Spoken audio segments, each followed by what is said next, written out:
All right, guys, welcome to episode number 48 of the Before the Trainwreck series. Joined again by my good friend, Dr. Shawn T Smith. How you doing, Shawn? Good. How you doing, Rich? Good. Shawn's brought an expert on today with us, Dr. Alan. Is it Winder or Wider? Winder. Dr. Alan Winder. And I just got your bio up here, so let me introduce you.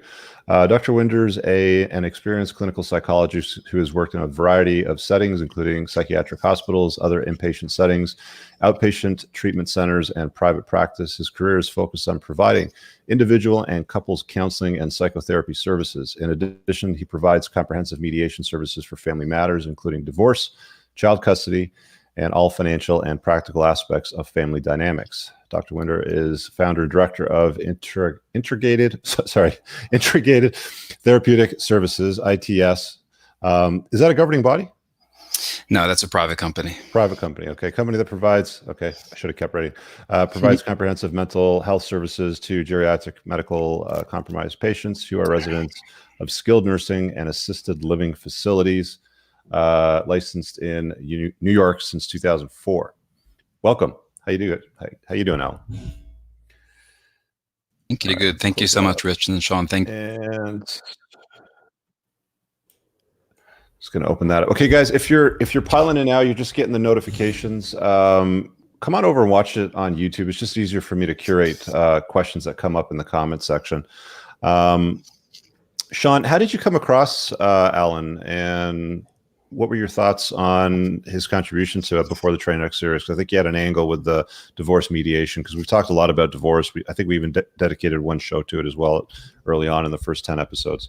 Yeah, Alan and I met online here a little while ago because he and I are both psychologists, and he and I have both, I think, noticed a little bit of anti-male sentiment in the profession. I don't know if you'd agree with that, Alan. Don't let me put words in your mouth, but we've certainly noticed some difficulties with like the American Psychological Association and so forth. So we're kind of chatting about that, and I found out that he's a mediator and specializes in that. And I'm always intrigued by that line of work because I don't deal much with the divorce side of things. I'm trying to patch things up before they get to that point, and then I kind of lose track of what happens after that. But I'm pretty well aware that mediation is a much better option than giving all of your money to two attorneys who are going to just drain the coffers. And then when you're out of money, suddenly they say, oh, it's time to settle. Let's come up with an agreement here. Mediation moves that up to the front where you get it done quicker and easier, and everybody walks away a little happier, as far as I understand. Does that sound like a reasonable way to describe it, Alan? Yeah, that sounds very accurate. And the situation you described, where at the end the attorneys sort of come together when they see there's no money left, and they at that point make a nice solution, that's actually a better solution and situation than many people end up in. I see the attorneys generally just walk away and abandon the case when there's not enough money in it for them in many circumstances.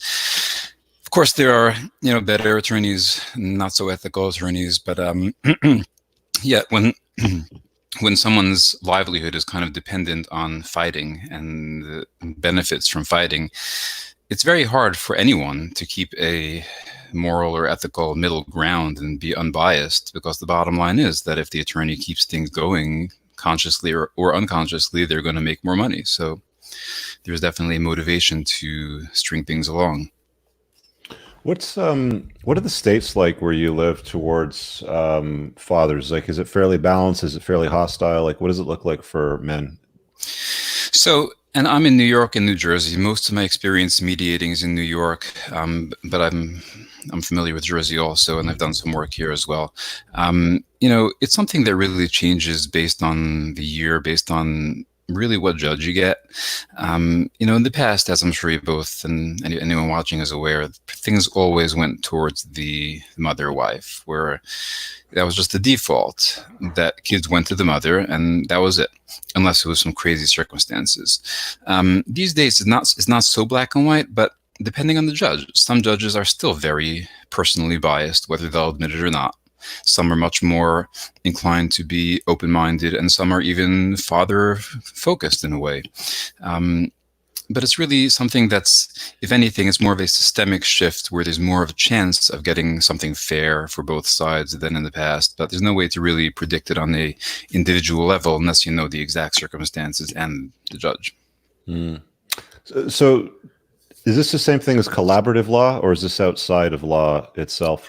So collaborative law is done by a lawyer. It needs to be done by two lawyers who each represent one of the parties, and they all sit in the room. So it's basically four people in a room. The difference between collaborative law and adversarial divorce practice is that collaborative lawyers sign an agreement that they will not represent their client if the matter goes to court. So in that way, they sort of protect their client from themselves, in that if things get screwed up, they're not going to benefit from it. So it's in their interest to finish things collaboratively. So that's where there's two attorneys, each representing one person. Mediation is where there's just one mediator, myself, who sits in the room with the parties as an unbiased third party with no interest other than making sure they move along and get things settled. That's it. There's no agenda other than making sure they are able to come to agreement. In terms of which is better, I don't know that there's an answer to that. Typically what I find is that collaborative law is more useful and necessary in cases where there's a lot of money, to be honest, because where there's two people who can each afford to hire their own attorney, it's an expensive situation off the bat, even best case scenario. So where it's a little more complicated and they feel more comfortable having lawyers, even though it's not necessarily a benefit, that's where they do that. But mediation is where there's not necessarily as complex a situation and not necessarily as much money involved.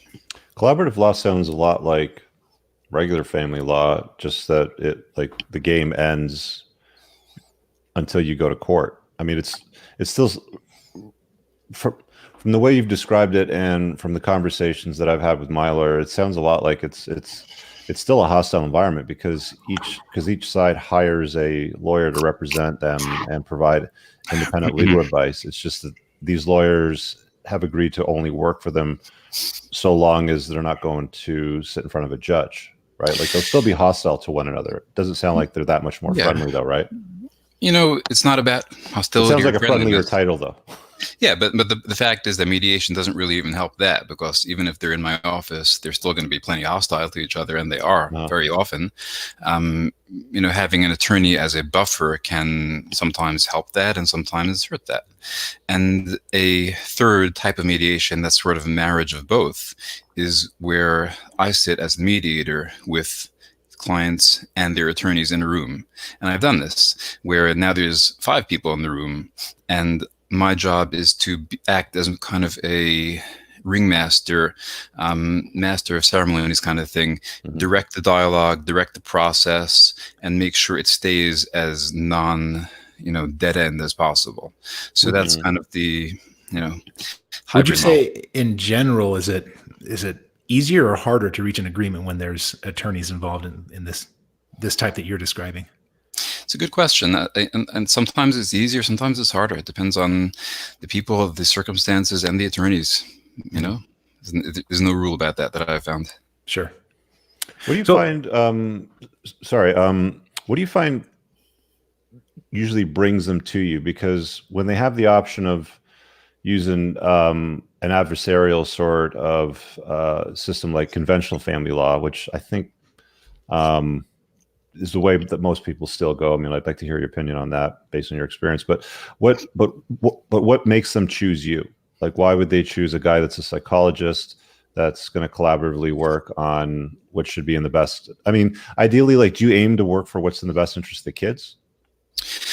Well, let's back up because it's a few-part question. Okay. Well, first, your basic question is why would anyone choose a mediator? Not just me, but any mediator. And the answers to that are somewhat varied, but they're along the same lines of that they want to get done in a quick and easy way.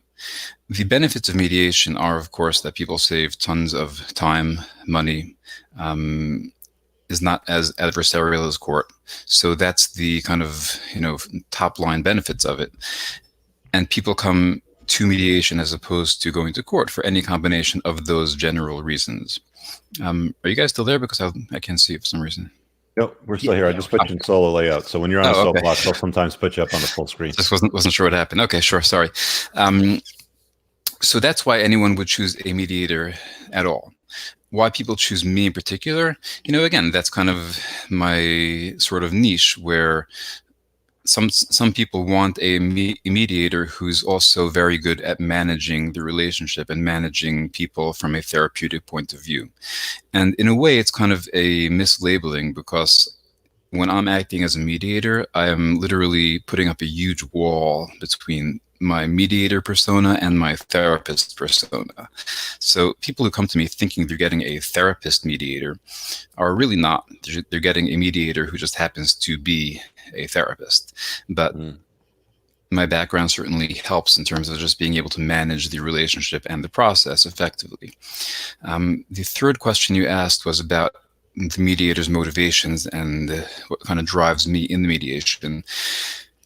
Kids' best interest is very powerful, and in a way, it can be a confounding factor, because, like I said earlier, the mediator's real only job is to make sure these people move forward, come to agreement on all the points they need to agree on, and walk out of here with an agreement. So, of course, I want what's best for their kids, and if they're agreeing on something that my personal judgment is not the same, that I think they should be doing something different, I need to bite my tongue sometimes, unless it's egregious, because the last thing I can do is put up any obstacles to them moving forward. So if they're agreeing on something that I, want to raise my hand and say, well, maybe you should do this, unless I'm 1,000% clear that it's not going to cause any new problems, I will not say it, because it's just not my place. Shawn, you're about to hop in before I ask him that. Well, yeah, I was wondering, there's some people that think that you have to be an attorney to be a mediator. So what are the qualifications? The qualifications are that you need to have a pulse. Okay. So those are the qualifications. What should people be looking for? Because that's very different from the qualifications, which are nothing. Yeah, and honestly, and I'm not sure what your thoughts are about, occupational licensing, but I'm sure you've read the studies about how being licensed as a psychologist has no correlation with being a quality psychotherapist. So my personal views about any type of healing or therapeutic or helping profession is that licenses and certifications are kind of useless. But getting to your question, though, in terms of what people should look for, it's two things: a good track record, a good reputation from people who they trust, and comfort. That's really it. And comfort is only something you can figure out when you actually have a session with someone. So if anyone is kind of watching this and thinking, how do I find a mediator? My advice would be and there are professional organizations. So I would contact, the American Academy of Divorce Mediators, and there's a couple of organizations that have lists of their graduates, and they tend to be better people than just totally off the street mediators. Just as the average psychologist will probably be better than your average, life coach or unlicensed person, because that's just based on our training. But I think the most important thing is to see if you're comfortable with the mediator. So if anyone wants to try a mediator, I would say meet with them. Pretty much all mediators will offer a first conversation at no charge. So see if it clicks. How long is that first conversation normally?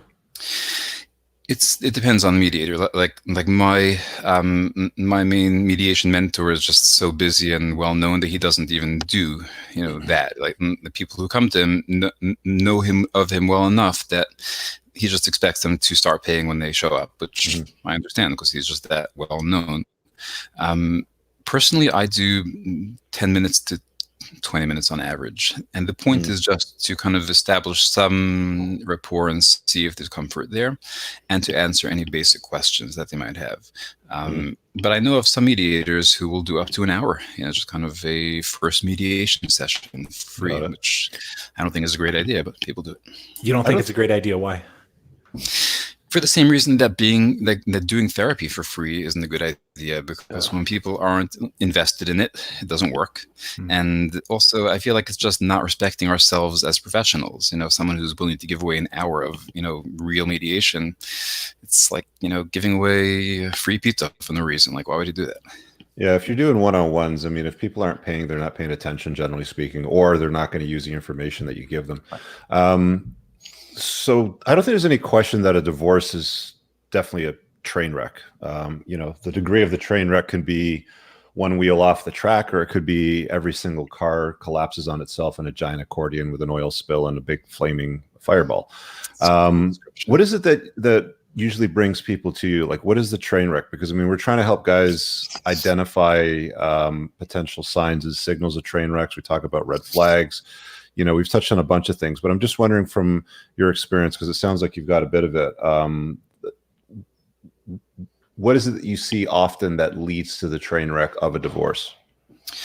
Do you mean like what causes people to get on the track? The rift, the split, the untying of the knot, whatever it is that we want to call it.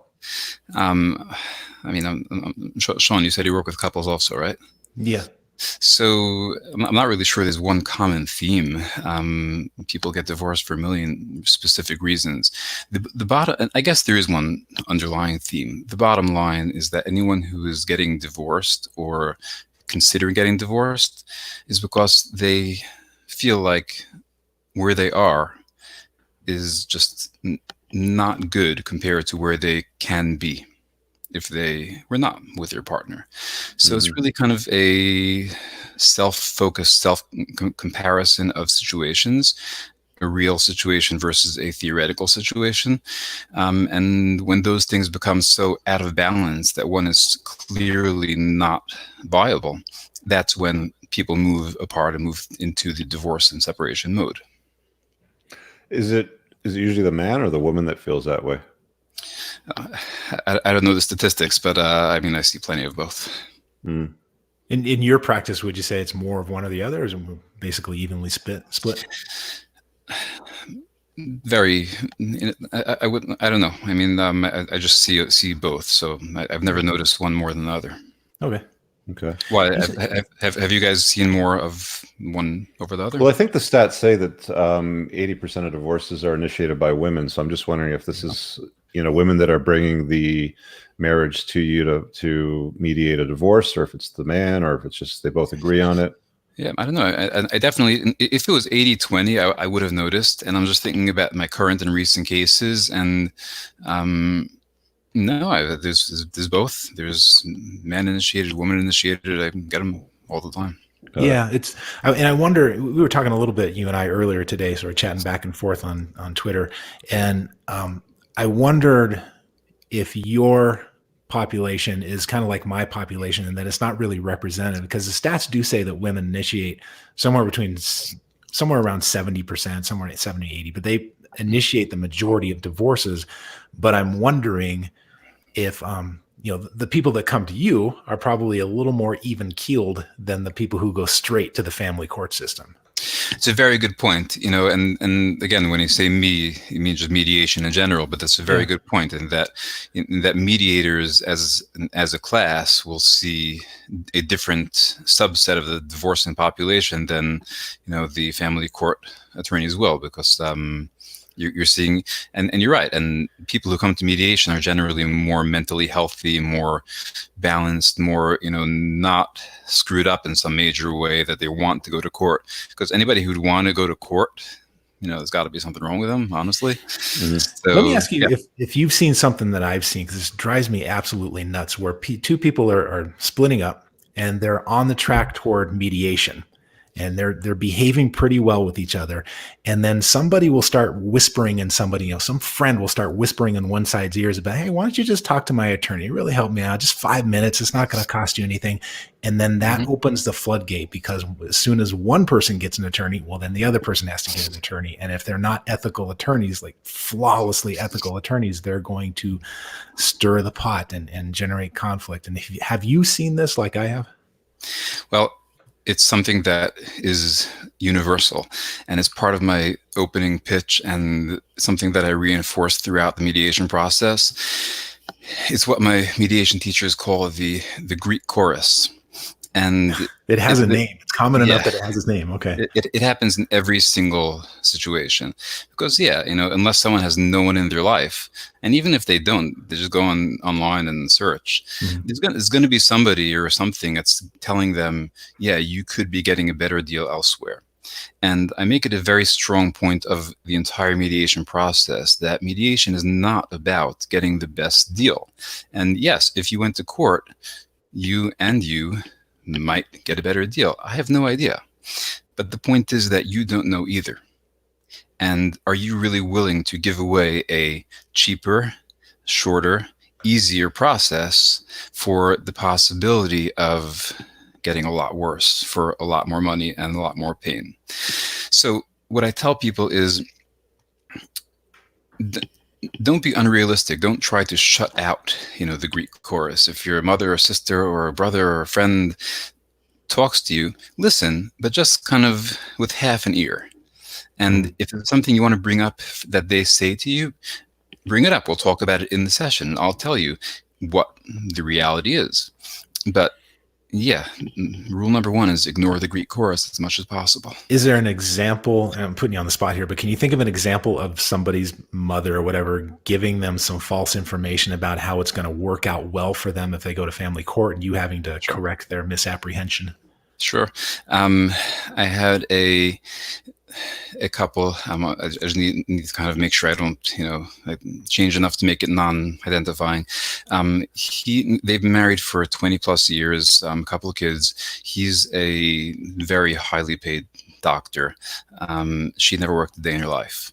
So, and he actually initiated mediation, not for financial reasons, interestingly, but throughout the process, they were kind of giving each other this ultimatum where he would kind of put forward a proposal and she would say no. And he would say, well, if you don't say yes, I'll go to court and here's what I'll get. And the disagreement was about the value of his practice. And someone had told him that in court, she would get a certain amount. But the fact is that, and he wasn't aware of this, the professional practices are valued differently than other assets when splitting them as marital property in court. So he would have actually gotten a 1/3 worse deal, best case scenario in court. And I actually didn't bring it up like to kind of throw it at him because I wouldn't do that unless I had to. But they asked me specifically in the session what would happen in court. So I told them. And yeah, it was a reset to him because he didn't realize what would actually happen. And if he had gone to court, even best case scenario, he would have lost out. So yeah. You told me. Do you ever deal with them separately, or do you always have to deal with them together? One of the rules that I set for mediation is that I will never have any contact with either separately. Any emails need to be CC'd to everybody. No phone calls privately, because otherwise people feel like I'm not impartial. And fair enough. So everything you do with a couple, all three of you are in the same room, or all five of you if there's attorneys. Yeah, all three in the same room, on the call, on the email, yeah, whatever it is. Are there ever lawyers involved? So when we do a 5-way mediation where each has an attorney, so that's when there can be lawyers involved. Also, sometimes people enter mediation while having engaged the lawyer already, which is fine, because if they have a lawyer as kind of a consulting attorney to ask questions, to review pieces of the agreement as we do it, that's fine. And I would never tell anyone not to do that.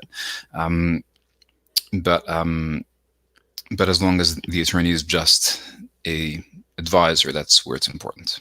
With mediation, does each party still need to get independent legal advice to sign the divorce agreement to make it binding, or do you handle that?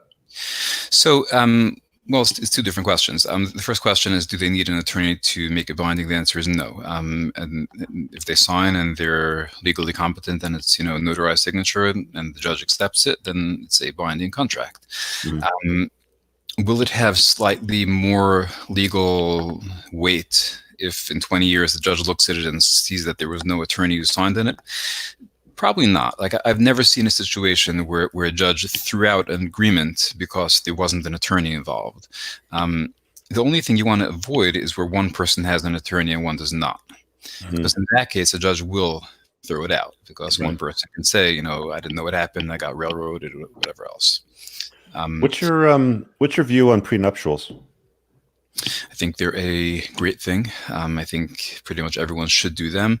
I think anyone who doesn't want to do them should ask themselves why, which will likely lead them to call Shawn for a couples therapy session, because that very often brings up very deep trust issues in the relationship. But yeah, it's a all upside, no downside thing, and all it can do is save a tremendous amount of pain later. Do they come up in mediation? Will people actually show you, hey, we have this prenuptial agreement and we need to stick to that? Well, if people have a prenuptial agreement that's very black and white, there's not necessarily that much to mediate. There are situations where there's disagreement about how to interpret, or someone will say, oh, but something, in which case it might come to mediation. But typically people with a prenup, everything is very black and white. And especially if it's designed well, it's designed to cover all realistic eventualities. So there's not much wiggle room usually. Yeah, makes sense. You told me something interesting earlier today. I assumed that because most women initiate divorces, and that because, I mean, I don't know if you would agree with this, but the statistics seem to say that family court in general historically has been more friendly to women. I assumed that it would be men who are pushing more for mediation. But you told me that in your practice, it's women who are pushing more for mediation than the men. That really surprised me. Yeah, and again, like you pointed out earlier, it might be based on the strange little category of people who come to mediation or come to me or happen to live where I practice. I don't know. But the fact is that, yeah, I do get cases where either party initiates it, and for a variety of reasons. It's not always financially motivated. It could be one person wants to move on and be with their new partner, or there are kids and they want to get along and not, be dragged through court, or not get, shamed in the community. I mean, there's a lot of reasons why people would want to, avoid court. So one of the things I wanted to get to at some point tonight is, since our audience is men, how can guys keep their women motivated toward mediation rather than family court? How can guys keep their partner, I guess, more motivated to go through? Okay, so I guess we're talking about a situation where someone knows that his wife wants to separate. Right. And the question is how to make sure that process goes in a smooth way. It's a very good question. And again, and I know that the audience is men, so that's what they want to hear. It's a question that can go both ways. How does anyone get anyone to want to do anything? And the answer in a very simple way is through motivation. What motivation? Well, that's a very good question. Maybe we could elaborate on that some more. Yeah, well, I guess if we're talking about a woman who is motivated to go to family court because her family's been whispering in her ear, the Greek chorus has been talking to her, or she thinks that, or she knows that she's going to fare better in family court than she might in mediation because maybe he has a really strong personality, or I don't know, whatever reason she might have, but she's going more toward family court because she thinks that's going to work out better for her. And it might, in fact, work out better for her. And he's wanting to keep things as low conflict as possible. Right. This is a tough question, I know, because we're talking about individuals, right? I'm asking you a group question, and every one of these couples is an individual couple with their individual dynamic. Exactly, and not just the individual dynamics, but each person has their individual needs. And I guess that's kind of the answer I would go towards, that every person knows their spouse really well because you've been together. I mean, hopefully you know them fairly well. So you know what motivates your partner. Is it money? Is it security? Do they have a partner they want to move on with? Do they want to move on and move out of the country? Every person has something they're motivated towards. And if mediation can potentially address that thing better than court, well, then focus on that, because that's the only thing that's going to make any difference. Because like you said, Shawn, if someone knows or believes that they're going to get a better outcome in court, then why would they go to mediation? Right. So one more quick question here about these couples. I've got a few here lined up as well too. Go ahead. Okay. Yeah, good. Among the guys who are, you described this doctor who thought that he would get a better deal if he went to family court. And, Mhm. and in general, if you can answer in general, these guys who are thinking that they would be better off in court rather than mediation, what in general is their thinking process? I think it's just that, it's just a belief from a informational and practical point of view that, and I don't want to engage in too many stereotypes, but men thinking in a concrete and practical way, yeah, that is something that is very often the case, and that is the way men think in terms of, well, here's my objective, here are the things I would like to accomplish in this situation in my life. And if for whatever reason he believes that he's going to do better in court, then that's what's going to motivate him. If it's financial, if it's about schedule with the kids or power with the kids or some division of marital assets, it's a very black and white calculated analysis that I see tends to drive people in the direction. Would you say that women are more emotional, or and I don't mean emotional in a negative sense, but are they more emotional in their assessment of the situation than men are? Again, that's the stereotype. The men are, cold and calculated and rational, and women are emotional. Of course, that's not the reality. Right. But the fact is that, yes, of course, there are women who come at it from a mothering point of view, which typically is a more emotional bond with their children. Although, of course, the father's bond can be just as strong. But yeah, there are certainly situations where that feeling or emotional point of view can influence either one of them to want to go in a particular direction. I got a couple of questions queued up here. That's not it. Hold on. It's this one here. Do you think we'll see a change to family law? So there's a lot of hopeful guys out there that think that checking out from relationships or the notion of marriage will force the legal system to adapt. So he says, do you think we'll see a change to family law system as less young people are not getting married due to various reasons? And that maybe the knowledge that we have will be spread out to more younger men? Well, I'm not sure what the second part of the question was, but just in terms of the first part, do I think the legal system will change in response to social dynamics? Yeah, of course. The legal system always changes based on social dynamics. And if people stop getting married and stop reproducing, American law is designed to reward people for having kids and for family life. There's married tax credits. There's children tax credits. It's all designed to make families and build families. So if that's not happening and people are not getting married, then yeah, the legal system will absolutely adapt to make that happen. Another one here from another comment. So these comments came up when I created the event on the weekend. So that's why I just see Facebook user instead of a name. It says, very curious as to the doctor if you have any tips for setting up yourself financially for marriage, and generally any strategies men can employ to ensure a fair judgment if getting divorced. I'm noticing these questions have like a two-part format, and I don't understand if the second part is connected. Just about getting financially prepared and ready. I think that it's just a question of what the situation you're looking at is. Like, for example, if someone wants to get married and have a family, yeah, of course, someone should not do that unless they're ready for it in their current state. If someone wants to have kids but can't afford to live themselves, well, how are you going to have kids? So, yeah, I think being financially prepared is a very important part of being in a relationship and getting married. Do you think that prenuptials are useful still? I mean, we touched on a little bit earlier, but there's a lot of guys out there that think that they're essentially toilet paper and the judge will use it to wipe their ass with it. I'm not sure why they think that. If there's something wrong with it, if it's done poorly, if it's done by a bad attorney, then yeah, it can be thrown out, or parts of it can be thrown out. But if it's a good agreement, these things are held up. So I'm not sure why. Does a postnup offer any benefit to guys as well? Like, you sign up a prenup, several months before you say I do, and then you have a postnup afterwards, really just to confirm that what you agreed on initially still stands firm after you said I do. Well, when you said postnup, the postnup that I see is where there is no prenup, and then later on the couple gets together and decides to make a marriage agreement in a way.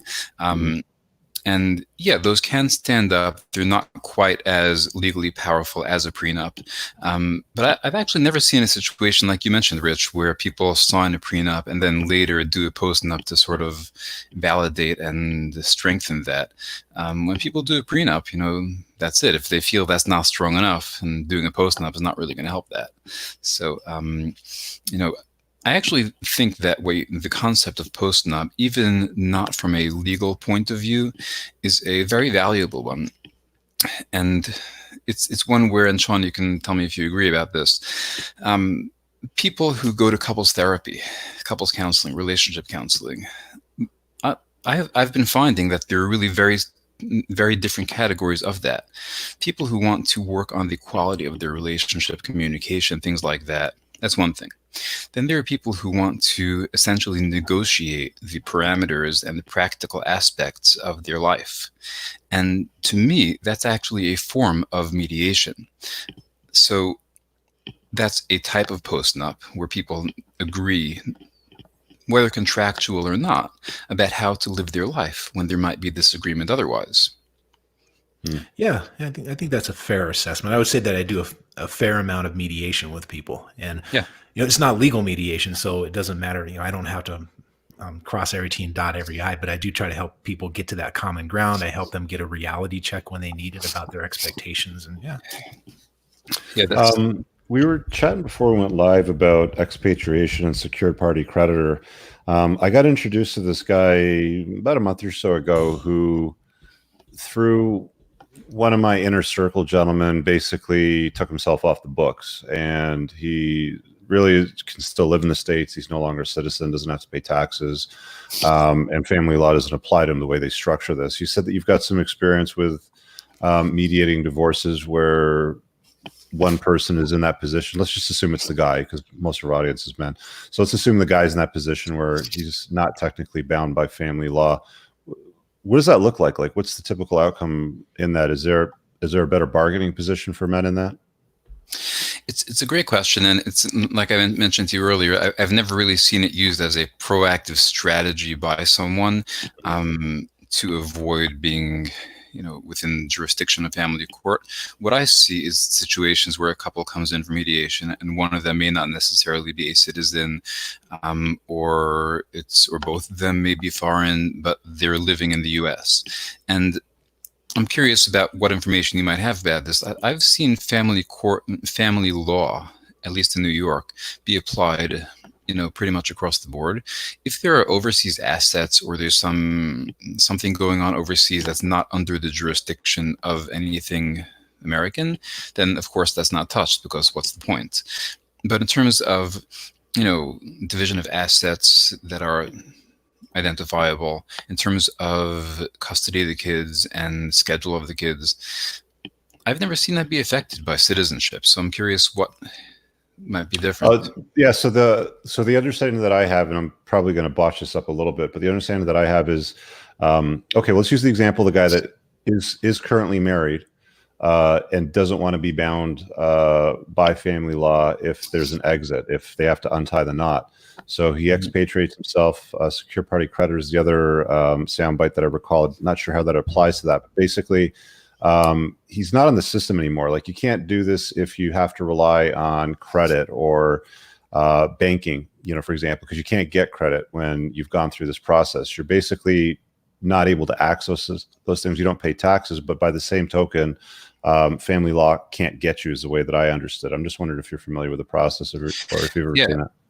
Again, you know, I'm curious what that even means. Like, if someone is an American citizen, then they become a citizen of another country, so now they're no longer in our system. I don't know. You know, when you've never seen anything like that, then? Well, what I've seen, like I said, is where one or both of them are not from here. Like, if they're from another country and they're living here temporarily. This is someone that's born in the States, you know, as a birth certificate, but they basically give it all up. I've never seen a situation like that. No. All right. I'm curious about it. It sounds interesting. Yeah, I got to do some more digging on it. There's a couple of follow-up calls I have on that topic, so I don't want to talk in depth about it. I was kind of hoping you could shed a little more light on it from that perspective. How long have you been doing this, by the way? I've been a psychologist for almost 16 years now, and I've been mediating for 6. Okay. And let me think here. I got so many questions about this. New York State, New Jersey. Like one of the things that I've noticed, broadly speaking, is it seems like family law tends to motivate women to, well, it doesn't encourage them to behave well. It doesn't encourage them to generally behave in the best interest of the children, because they can do quite a bit better if they go, well, let's say she's a stay-at-home mom and she's married to the surgeon, for example. She could do quite well going through the legal system and optimizing herself with all the facilities that family law would give her as a woman. Is there some way that men can better prepare themselves to avoid a train wreck scenario like that? I think it's very similar to what we were talking about earlier in terms of what can someone do today to avoid going down the legal system path. And I think the bottom line, like you said, it's a question of someone behaving well versus not. So what does that mean? If it's something that's to the detriment of their kids, then that's obviously terrible. And anyone who would, try to get more money in exchange for the kids. One of my mediation teachers, actually, he talks about a case where people came in and they were in the middle of mediation and they were getting close to an agreement. And she said to him, well, if you give me $200 more a week, you could have the kids on Wednesday. And he said, get out of my office. I'm done. He would not deal with them anymore and he actually regrets that. This is a long time ago. But, the sentiment is that how do you deal with someone who literally looks at their child as a dollar sign? You can't have someone like that in your office. It's just disgusting. Okay, so you can't actually deal with them as clientele then? But, well, no, you can. And like I said, my mediation teacher, this is a long time ago, and he regrets not continuing with them. But the point is that in terms of your question of if someone is motivated to behave badly in court, which I assume means to seek personal gain at the expense of their children, it's just a horrible thing to witness. And yeah, I have a hard time dealing with situations like that, but I try my best because that's my job. There's a comment here from Kant, and he says divorce, alimony, child support is basically free passive income. What are your thoughts on that? Divorce, alimony, child support is free passive income. I don't know. It's kind of a interesting statement. What does he mean by that? That the person is getting free money and doesn't deserve it? Is that his point? Well, I think the general consensus is that women can do quite well in a divorce. Like family law really protects them quite well. I mean, one of the first things my lawyer told me when I was having my first call about, okay, I think I need to untie this knot. This is not going to work out. And he's like, try to make it work, because if you go to court, you basically said if you have the penis, you're going to lose. And then, I've had a lot of conversations with guys. I've done hundreds of coaching calls. I talked to a lot of men about, the divorce and, specific to Canada, the way that family law is written here, and I'm not familiar with it individually state by state. I know it's more hostile and slightly more balanced in different states. But like, for example, if you're the custodial caregiver of the children, then you're able to earn quite a bit more money from the other parent. And generally speaking, it's the father, because women tend to marry up. They don't tend to marry down. So money will flow from him to her, and it's not in direct proportion to the child's needs. It's in proportion to tables. So if the child's needs might be like, I don't know, let's say there's 2 kids and like the cost is like $700 a month for food, diapers, clothing, like a mix of all that sort of stuff. The tables might compel them to pay like $4,000. Mm-hmm. So they're not in alignment with what the child's needs are. It's based on a percentage of income. The other problem with it too is being the custodial caregiver. So being the primary resident parent allows them to make unilateral decisions. So if she's got caregiving rights to the kids, and he has visitation rights, which is a horrible term that they use here, but they're called visitation rights. She can basically if she meets another guy or just wants to unilaterally pick up and move across the country, she can do that without his consent because she's got primary caregiving rights. And then he ends up in a scenario where he's 5,000, miles away from his kids. She could meet somebody else, hyphenate, change the last name, administer medical procedures that the father doesn't tend to agree with. There's a whole slew of things that can happen once they start going through that process. And there's nothing in the process that encourages the parents to do what's best for the children, because what's generally best for the kids is to have equal access to both parents. But everything in it right now, and I'd like to hear what your view is on New York and Jersey, but everything in it from my perspective encourages the mother to behave quite badly because there's, like you noticed, she says, well, if you give me an extra $200 a month, I'll let you have the kids on Wednesday, sort of thing, right? It's almost like they feel like they have ownership rights to the child because they came out of their body, right? And the guy just ends up being the ATM. What's that like in your state? So you made a couple of points there. Let me just back up so I don't forget them. Just on your last point, in terms of relocation, that's something that's not okay. Like unless one party has no parenting rights, the custodial parent, and it pretty much always says this in the agreement, needs to stay within a certain radius to make sure the children are accessible for their, you said visitation, which is the term that used to be used over here also. Now it's called parenting time, which is a lot better, as you referenced. Visitation is a terrible term. So just because one person has custody, is the custodial parent, one is non-custodial, it doesn't affect the relocation.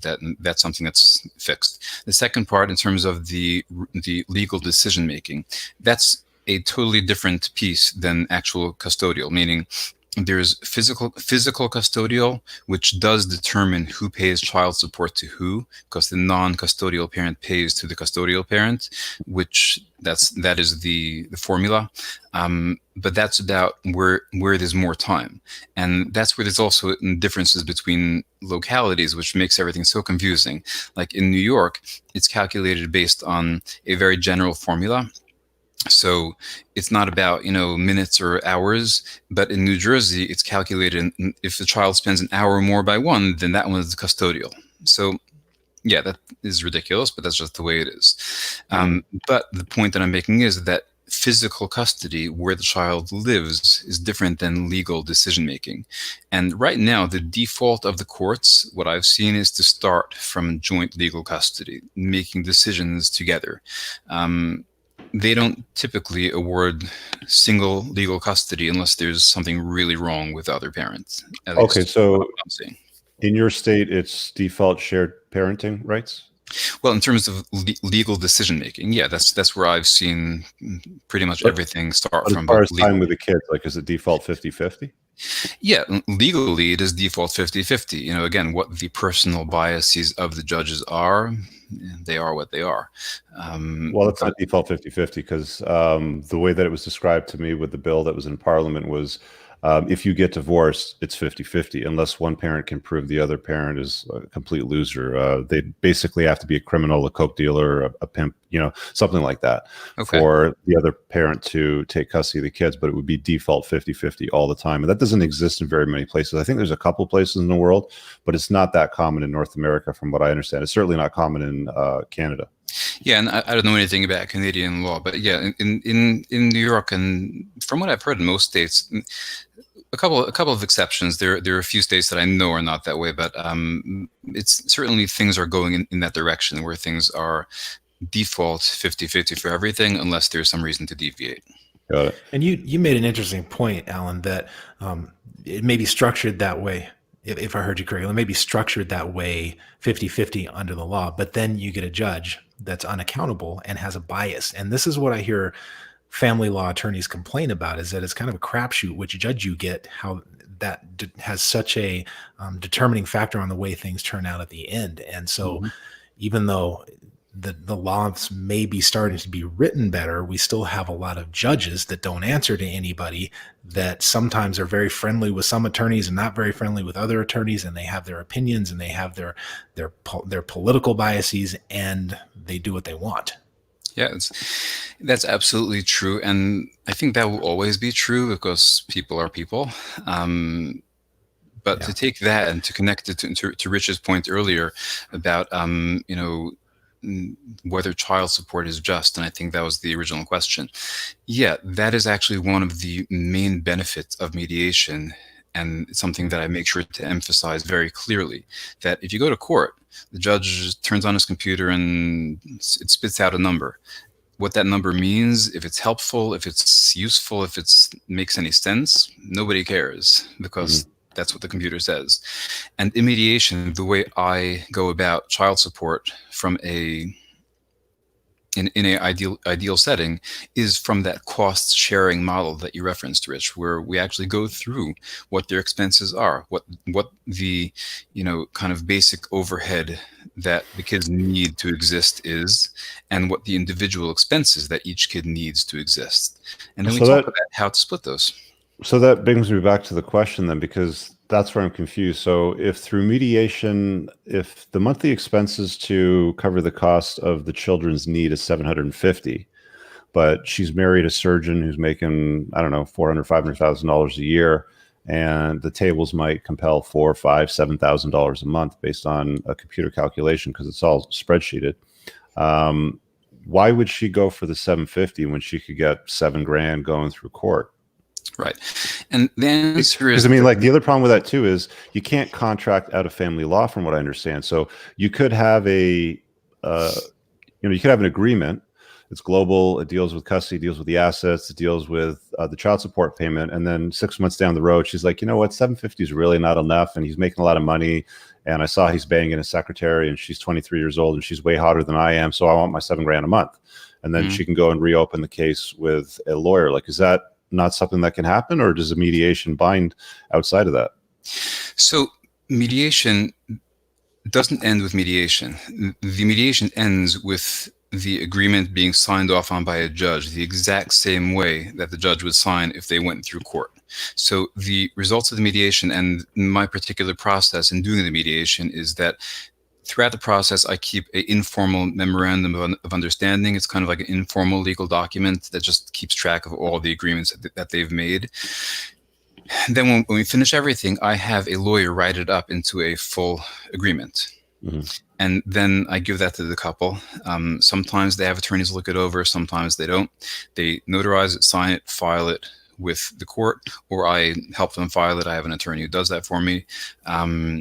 But the bottom line is that in the court, when it's sitting there after it's been processed, it's just as legally binding as if they had spent 5 years killing each other in court. So she can't go back 6 months later, 6 years later, and go, you know what, I really want that $7,000 a month instead. Sort of. She can do that. Anyone can go to court at any time to ask for modification.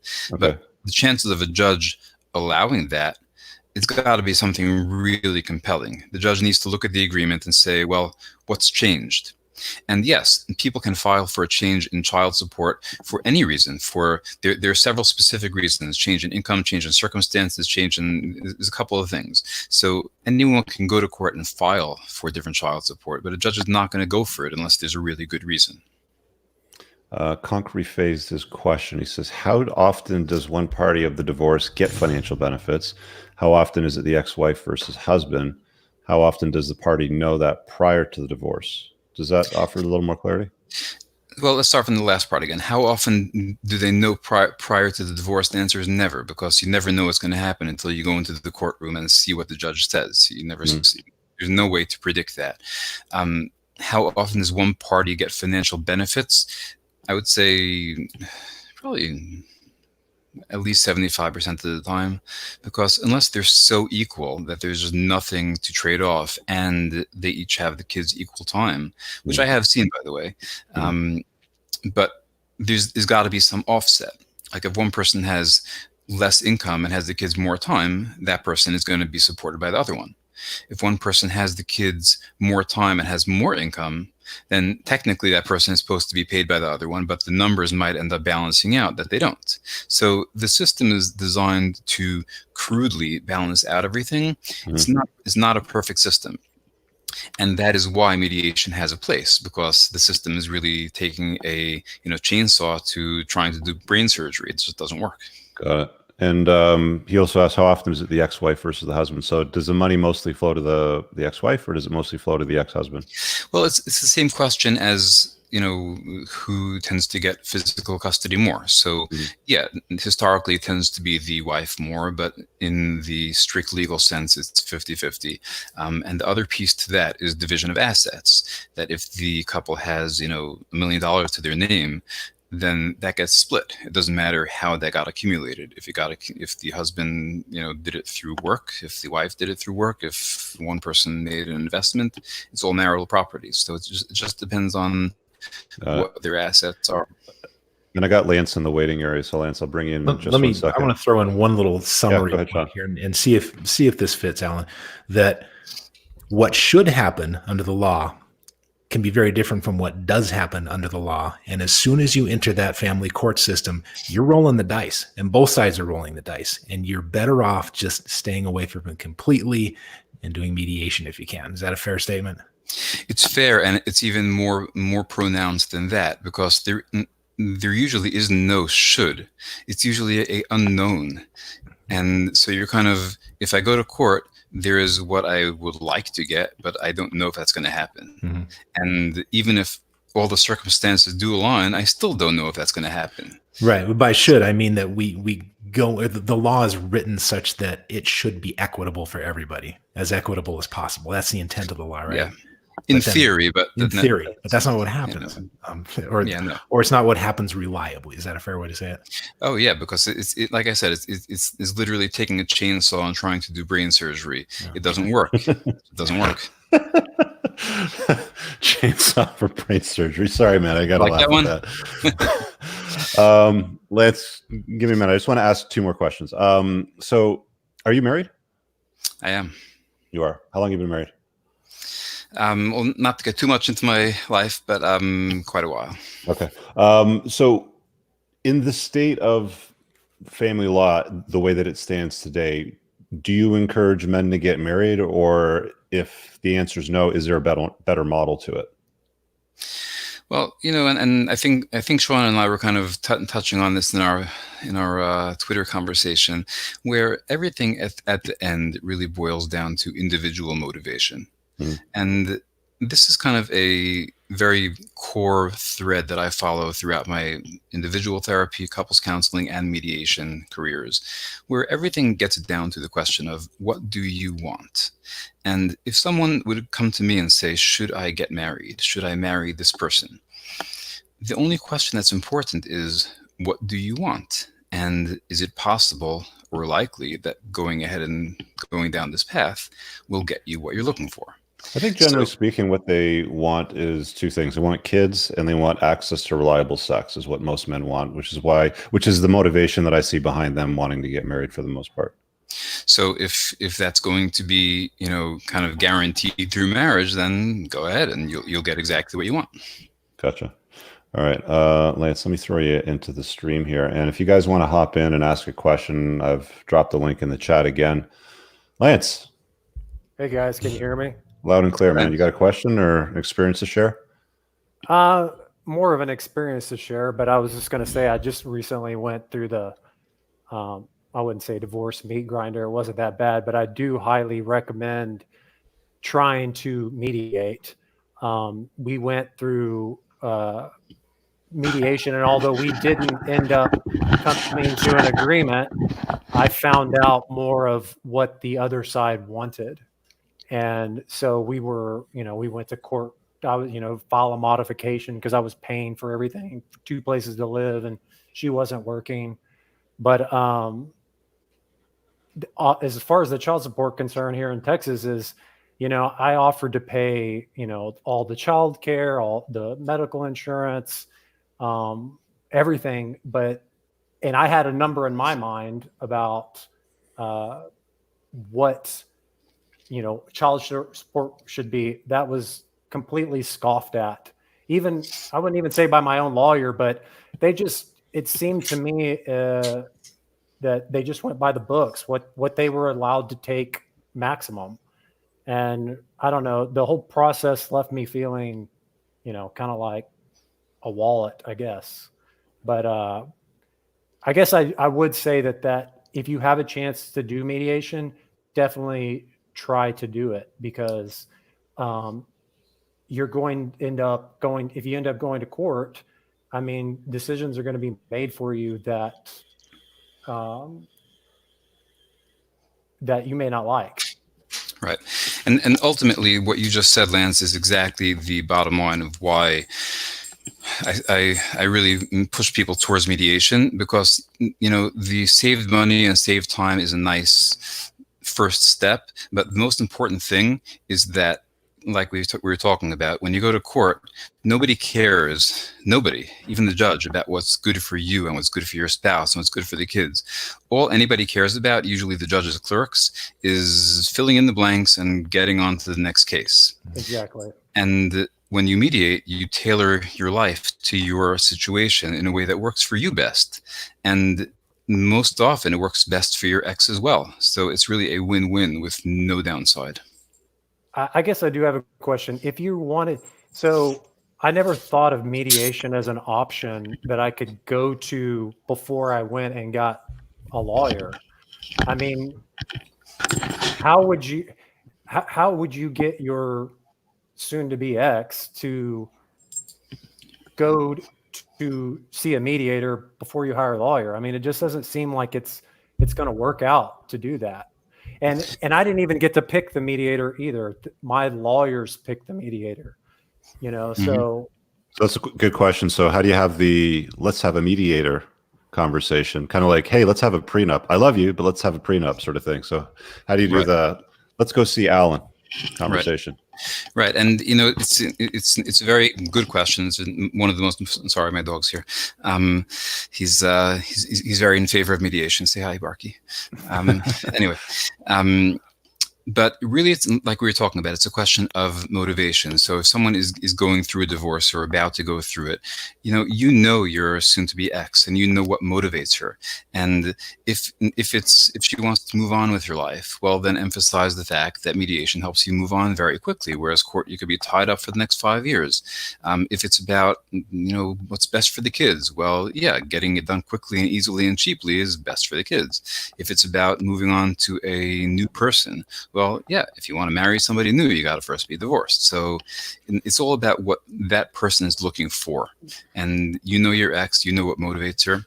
And yeah, communicate that if we go to court, here is what might happen, and it's going to take 5 years and it'll cost $100,000. Whereas if we go to mediation, here's what we can do, and it'll take 1 month and cost $1,000. It's kind of a no-brainer. There you go. Here's the metaphor that I've used when I've tried to, on the rare occasions when I've had an opportunity to try to motivate people to go to mediation rather than family court. I use the metaphor of a semi truck barreling down the highway, and you got two hands on the wheel. You got her hands and you got your hand. And in the back, maybe it's a cattle truck, and there's some cattle back there making a lot of noise and producing methane, and those are the kids. And as soon as somebody starts arguing over, we gotta veer off this way, we gotta veer off that way, then the chances that you're gonna end up in the ditch with a horrible wreck increase. And if we can keep both hands on the wheel and you keep going in a straight line, we get to the finish line faster. And so when I'm recommending mediation, I want the mediator who has not only the legal piece, but also has the psychological piece that can pick up at the first sign that somebody's starting to fight over the wheel and bring them back to the center line and get them down the road. Wow. Love it, Shawn. I'm going to use that from now on. Thank you. Good. Yeah. So how do they find this?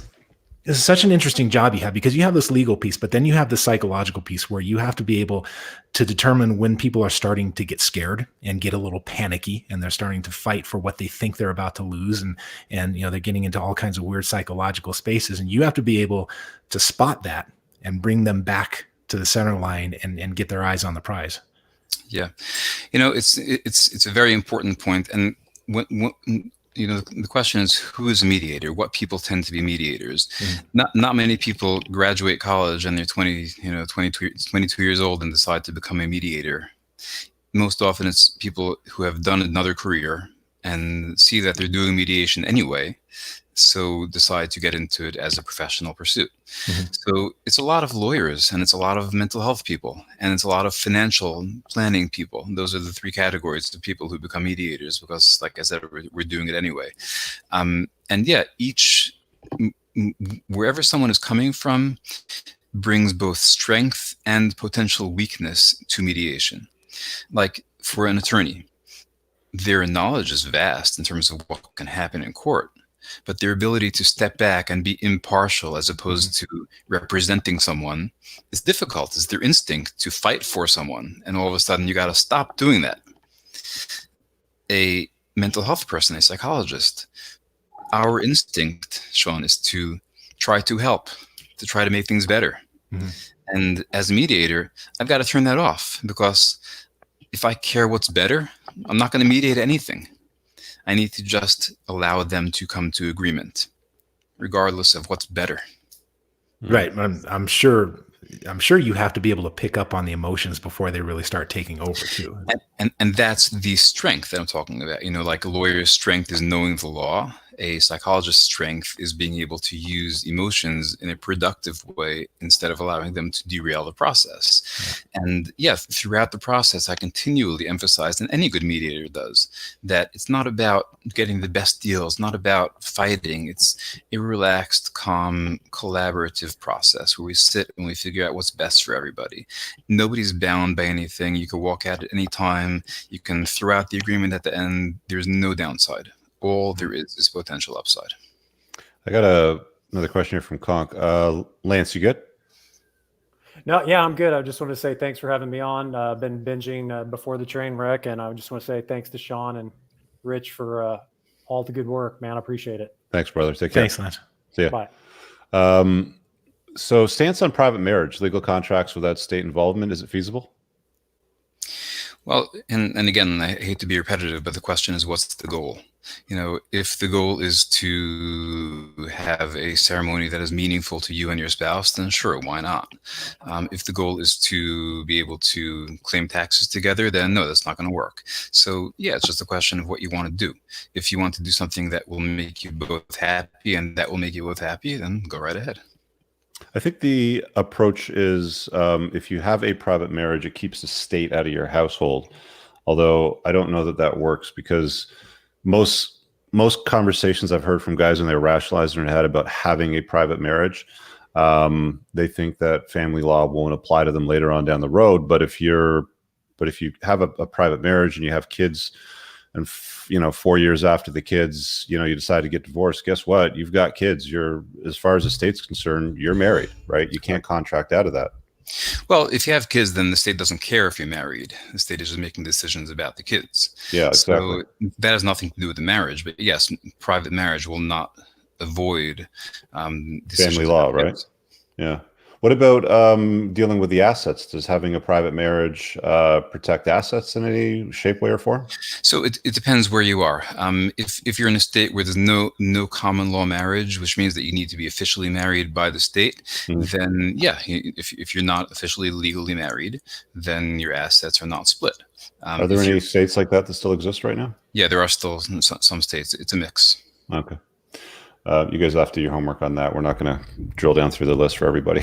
Yeah, and it's an important point that, when someone is considering court mediation or anything about marriage, it's very, very state and even locality specific. So if your question is about the rules, you need to know what's going on where you live. Would you encourage men to buy an hour of a lawyer's time before they get married, just to get some clarity on what they're walking into? Because a lot of guys march into it and they have no idea what they're signing up for. Absolutely. I necessarily push that on someone if someone wasn't thinking about it. I would suggest a prenup. Like if I had a friend who was getting married and didn't have a prenup, I would suggest that, or ask, have you considered it? I wouldn't necessarily say go talk to a lawyer for an hour, because I think that's a little bit of overkill. But yeah, if someone wanted to do that, it's a great idea. It's educational, and why not?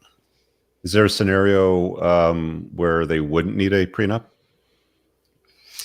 I can't imagine one. I mean, unless someone literally doesn't care what happens to them. I mean, that's a prenup is what decides what will happen to you if you get divorced. So unless someone somehow magically knows they will never get divorced or doesn't care what happens to them if they do, why wouldn't you want one? If you don't care what happens when you get divorced, I don't think. No, it's just my understanding, and it's probably more of a legal question. I mean, if you enter into a marriage contract and surgeon making $500,000 and she's a hairdresser, it's probably a good idea to have a prenup. But if you're a surgeon making $500,000 and she's a facial reconstruction surgeon, she's making $500,000, it doesn't really serve any purpose because you're kind of on equal footing. Like the whole point of the prenup is really to determine what happens if you have to untie the knot. And at that point, if you walk into what you have, you basically keep what you have at the end of it. But I mean, if you're married for 4, 5, 6, 7 years, a prenup really isn't that valuable as time passes, especially if she stayed at home or if she raised kids or she abandoned a career to be a stay-at-home mom sort of thing. It doesn't hold nearly as much water, which is those scenarios that a lot of guys that I've talked to have been like, it was like toilet paper that the judge just wiped his ass with. It was garbage.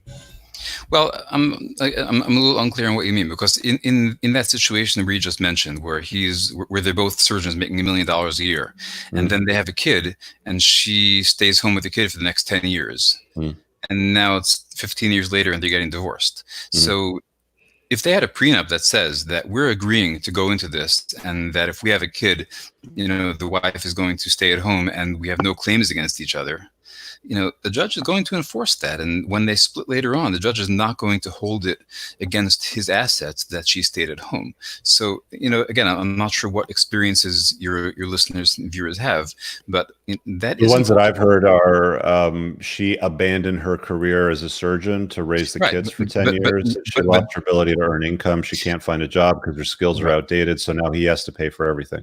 And again, if there is no prenup, then yes, absolutely, he will. Even if there was one in place, like I've seen them thrown out in that scenario too. Okay, and I would love to hear some experiences, because with a good prenup, I do not see that. If the prenup doesn't address that, then then the judge will just apply whatever the judge wants to do. But if the prenup actually addresses that scenario, then it will be enforced. Gotcha. Shawn?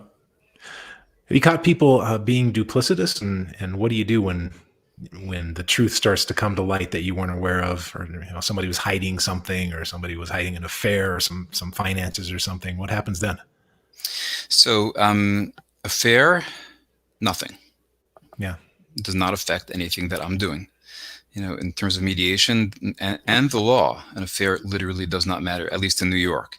It used to matter, and in the past, and we were talking earlier about how the law changes in response to society. I was looking at some articles recently how judges used to grant divorces on the basis of the wife not cooking well enough or something like that. Because 100 years ago, that was the way society was. Today, if a judge would do that, they would get, this book thrown out of court. So my wife's an awful cook. I need a divorce. There are literal newspaper articles in, like, I think the Boston Globe or something, where 100 years ago, people would do that because that was the norm. And, now it's not anymore. So, so everything just goes based on how things are in today's society. So you're saying today you cannot divorce a woman for being a bad cook. That's what you're saying. That's a pretty controversial stance. Well, you can, but you don't need to list that as the reason. Now there's no fault divorce. So you could just say, I don't feel like it anymore. In the past, you couldn't do that. In the past, there needed to be a reason. As recently as less than 10 years ago in New York, you could not do no fault. There needed to be abandonment or abuse or something, and it was an issue in mediation because one person had to write that they were the divorce and the other one for abandonment, when that wasn't even the case, but it had to be on the papers. Do you know the history of no fault divorce? Because I do not. It's just a societal thing where, and I'm sure it traces back to religion and just norms, but divorce is something it's been frowned upon in the past, and still is in terms of Catholics and other religions, but the overriding mentality was that when you get married, you're doing it for life. That is just the way things are. And if you want to end this, there needs to be some really good reason for it. That was basically the message that the courts and society were telling you. Like she burned the pot roast is a really good reason. That's Yeah, not good exactly. enough. Abuse, adultery, things like that, abandonment. Even the So concept. within the Catholic Church, she burned the pot roast would not be considered a good reason. It has to be more substantial than that. Within the Catholic Church, there is no good reason, and there's still no good reason, and there are workarounds for that in the legal system, because for someone to be Catholic, and I'm not Catholic, so I don't want to speak for a different religion, but my understanding is that Catholics are not allowed to be divorced. They can only have a marriage annulled, and based on that is how the court system is. There are ways to write the agreement and write the divorce that it's not tearing apart the marriage, because that's not part of the religion. So is it your sense that no-fault divorce is a secular response to the old religious injunctions against divorce? I think secular combined with other just cultural and religious influences that do allow divorce, because there are plenty of religions that do allow no-fault divorce. Mm-hmm. So, but yeah, and the fact is that, especially in the US, and I'm not sure, Rich, how it is in Canada, but laws and the country have been secularized increasingly over the years. And the concept of, if I don't want to do something, nobody's going to force me, has become a very powerful one that governs a lot of what goes on in the legal system. So at some point, it just became untenable that there would be a concept of that you needed to stay in a marriage if there was no reason that you wanted to be there. As recently as the 70s or 80s, there was an industry, a cottage industry, where if someone wanted to get divorced, you'd hire a photographer who would come and take a picture of you or your spouse coming out of a motel room with, another woman or another man, and you would hand that to the judge and say there was adultery, and everyone would know that the entire thing was a charade, everyone. But that was what was required legally. The judge needed to see, oh, okay, there was adultery, okay, I'll check that off and allow you to get divorced. It was a complete sham, but there was a little industry around that. So eventually the law caught up. So, and the law caught up and said, let's drop the charade and let's just have no fault divorce. Interesting. Okay. We'll just make it easier to untie the knot. Mm-hmm. So a couple questions, because I want to wind this down now at this point, but two conversations. Talk to the guy that's, the young man that's thinking about getting married. Like, what would you tell him before he got married? And then the second part is, what would you tell the guy that needs to untie the knot to have the conversation with his wife about coming to a mediator like you? So start with the first guy. Sure. And again, the underlying piece for both of them is motivation and the meeting of needs.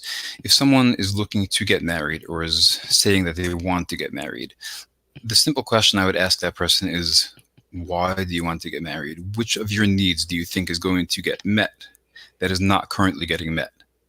And once we identify those, ask ourselves realistically, is marriage going to actually potentially accomplish what you want it to? Or are you going down a road that's not going to take you where you want to go, even under the best of circumstances? Unfortunately, it's something that, especially in younger people, the answer is it's very frequently that getting married is the wrong answer. Many times people just get married to meet some need in themselves that they need to meet on their own. And if they're hoping to get that from someone else, it just will not happen, and it'll make them frustrated. And unless they're able to find some additional meaning in that relationship, it's guaranteed to fall apart. So that's the question. Why do you want to get married? And let's talk about if those reasons are actually things that you can get by getting married. And the second part is the reverse of that question. If someone is in a situation where their marriage is falling apart and they want to go down a path of mediation, but they don't know what their spouse wants. So ask yourself, what does your spouse want? What is important to that person? And how can you frame mediation within that context? And the good news is that there's almost always a way, because any reasonable need, if someone's, only desire is to hurt the other person, well, yeah, mediation is not going to work. Mm-hmm. But for any person who's fairly mentally healthy and has emotionally healthy motivations for going through life, and for plenty of people who aren't quite as healthy, mediation has advantages for everybody. So focus on which of those advantages is most useful and talk about that. Perfect. I'm going to do a little housekeeping here and just go full screen. Shout out to the channel sponsor before we wrap up real quick. Grondike Soap Company, obviously longtime channel sponsor, Scott. Pheromone infused handmade soap and beard oil now. Guys, check it out. There's it's always pinned in the top comment if you're watching the replay, or it's just up on the screen. Go to coopersoap.com. Check out with coupon code Cooper. You get 10% off. And let's go back here. Any closing thoughts, Shawn, before we wrap up? Yeah, I got a million questions on my mind. I wish we had another hour, but well, one question is, how can people find you? Two questions here. How can people find you, and are you restricted to working in New York, or can you consult with people over video now that we can't be in the same room with each other? That might come in handy. Mm-hmm. Well, people can find me on my website. It's drwinder, drwinder.com, drwinder. And I'm not as good with social media as you guys are, but I try to update that at my Facebook page, which is Facebook. Just search for me, Dr. Alan Winder. Just to answer your question about the difference in states. So in terms of mediation, I'm only comfortable doing a full mediation from start to finish in New York and New Jersey, because that's where I know the rules and that's where I'm comfortable. But like I said, to be a mediator, you don't need to be certified. So I deal with people from all over the country in terms of just general questions. And I do something else that's called divorce coaching, which is working with one party of a divorce. Like if someone's getting divorced and just needs someone to kind of help them through the process, that I do with people around the country and sometimes in other countries as well, because that's a universal concept. And you can find me the same way, just on my website or Facebook. Cool. All right. Well, thanks for hopping on and joining us today, Alan. Appreciate it. Shawn, you're going to be playing kind of an intermittent role on the series going forward, popping in and out as need be. I know you got some obligations coming up for you. Yeah, nothing dramatic. I'll be around, but a little less frequently. I got just some other demands on my time, and it's all good stuff. But I'll still be around. Keep an eye on the social media feed. Make sure you follow us on Twitter. I think I took out the Twitter thing over here. But anyway, you can follow me at Rich_Cooper. And I always build the events either a day or two before, so you find out what it's about, and you can either set reminder if it's of interest to you to watch live if you want to ask questions, or the like after. So thanks for watching, everybody, today. Make sure you leave a comment below, smash the like button. We'll see you guys in the next one. Also, later on this week, I've got Aaron Cleary on Thursday. We're doing a episode of Playing to Win. So Captain Capitalism himself from Asshole Consulting will be joining us and spilling the beans on how it is that he plays to win in his life. So I want to thank you guys for watching today. Alan, thanks again for joining us. Shawn, we'll see you again real soon. Thank you so much for having me. Thanks, see you guys later. Peace.